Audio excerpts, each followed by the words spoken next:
최근에 여러 가지 일에 대해서 대단히 실망스럽습니다. 대통령과 중앙정부에서 여러 가지 정책 혼선을 빚는 일들이 많이 있었습니다. 우선 최근에 한일 정상회담에 대해서 대단한 실망과 우려를 갖지 않을 수가 없습니다. 대통령과 참모들은 일본 국민의 마음을 여는 데는 성공했다고 자화자찬했지만 거꾸로 우리 국민들의 마음은 닫아버렸습니다.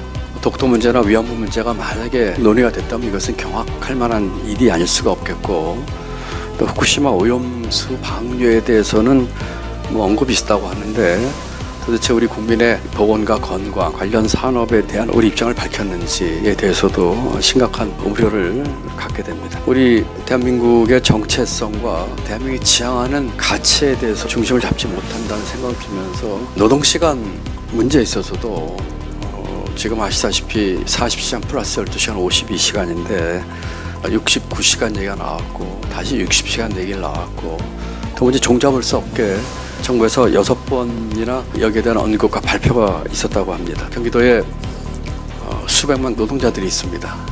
이분들의 노동권과 건강한 몸과 마음으로 자신들의 삶을 영위할 수 있는 권리에 대해서는 도대체 어떻게 해야 될 것인지 심히 걱정이 됩니다. 한 가지 또 예를 들면 어저께 발표한 탄소 중립 또 기후변화 대응에 대한 정부의 발표입니다. 이게 무슨 폭탄 돌리가 될지 모르겠습니다만 지금 기후변화에 대한 대응이 아주 비상하게 필요할 때입니다. 지금 같은 방향으로 가서는 우리가 절대로 기후변화 대응에 대한 목표를 달성하지 못할 것입니다. 그리고 특히 원자력 비중에 지나치게 의존하는 이런 문제에 대해서도 심히 유리하지 않을 수가 없습니다. 특히 신재생 에너지에 대한 여러 가지 후퇴되는 모습이 신재생 산업들을 지금 거의 고사까지 가게 하는 그런 우려가 있습니다. 경기도 인구가 지금 1,400만이고 모든 부분에 있어서 우리 대한민국 경제와 산업의 중심입니다. 외교 문제나 안보 문제에 있어서도 우리 경기도는 전혀 무관하지 않습니다.